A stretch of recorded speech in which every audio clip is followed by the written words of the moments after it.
FAQs about Pluchea odorata. Pluchea odorata, also known as marsh fleabane or salt marsh fleabane, is a fascinating and beneficial plant. I've had my fair share of experiences growing this herb, and over time, I've encountered many questions from fellow gardeners and plant enthusiasts about how to grow, care for, and benefit from it. Here are some frequently asked questions and my insights based on my own personal experiences. What is Pluchea odorata? Pluchea odorata is a perennial herb native to the Americas, belongs to the Asteraceae family, commonly found in wetlands and marshy environments.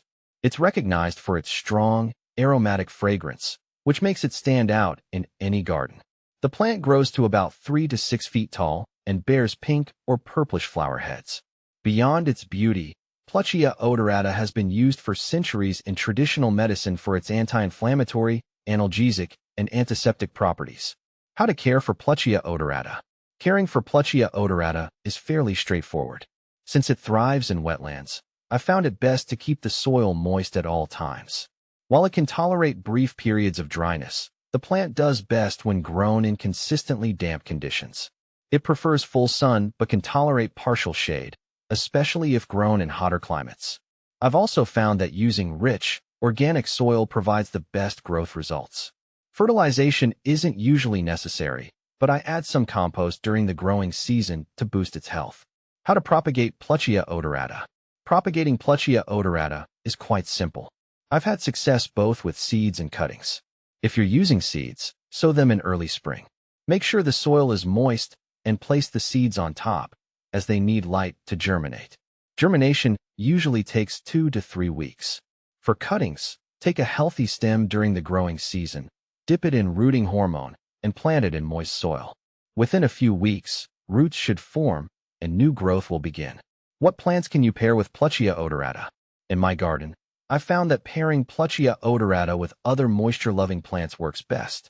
It grows well alongside marsh marigolds, cardinal flowers, and other wetland plants like cattails. Its tall, upright growth adds vertical interest to wetland garden beds.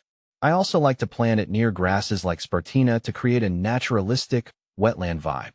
These pairings not only look great, but also help support a thriving habitat for pollinators and other wildlife. Is Pluchea odorata toxic? One question I get asked often is whether Pluchea odorata is toxic.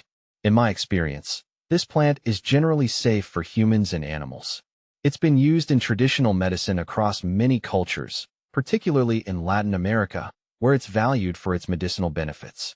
However, like any plant, it's always good practice to consult with a health professional before using it for medicinal purposes, especially if you're unsure about potential allergies or reactions. What are the benefits of Pluchea odorata? I've personally enjoyed the benefits of Pluchea odorata for years. As mentioned earlier, it's known for its anti-inflammatory and analgesic properties. I've used it in the form of teas or poultices to treat minor wounds, sore muscles, and even headaches. The plant also has a reputation for repelling insects, which is a bonus in my garden. Its aromatic qualities help deter pests like mosquitoes and flies, making it a great addition to outdoor spaces. Common problems with Pluchea odorata. Although Pluchea odorata is a resilient plant, I've faced a few challenges over the years. The most common issue is root rot, especially if the soil becomes too waterlogged. While it loves moisture, standing water can lead to fungal problems. Proper drainage is essential. Additionally, I've occasionally encountered aphids and whiteflies on the plant, but regular inspection and organic insecticidal soap keep these pests in check. Comparing Pluchea odorata to other similar plants. Pluchea odorata is sometimes confused with other marsh plants, especially in the same family. For example, it's often mistaken for Pluchea purpurascens, another member of the Asteraceae family. The two plants share similar growing conditions and appearance, but Pluchea odorata has a distinct aromatic quality that sets it apart. Additionally, it's sometimes confused with solidago or goldenrod, because both produce clusters of small flowers. However, goldenrod typically grows in drier conditions and has a more branching flower structure. How to use Pluchea odorata in the garden. If you're like me and enjoy a garden that attracts wildlife, Pluchea odorata is a great choice. Its flowers attract a wide range of pollinators, including bees, butterflies, and even hummingbirds. In wetlands or rain gardens, it provides excellent vertical structure and serves as a shelter for small insects and amphibians. It's also an excellent addition if you're looking to create a native plant garden with plants that benefit the local ecosystem. Is Pluchea odorata invasive? In some regions, Pluchea odorata has been known to spread aggressively, especially in wet environments. While I haven't had major issues in my garden, I always keep an eye on its growth. Regular pruning and deadheading help control its spread. If you're concerned about its invasiveness in your area, check with your local extension office before planting. Pluchea odorata is a unique plant that I've enjoyed growing over the years. It offers medicinal benefits, attracts pollinators, and adds beauty to any garden.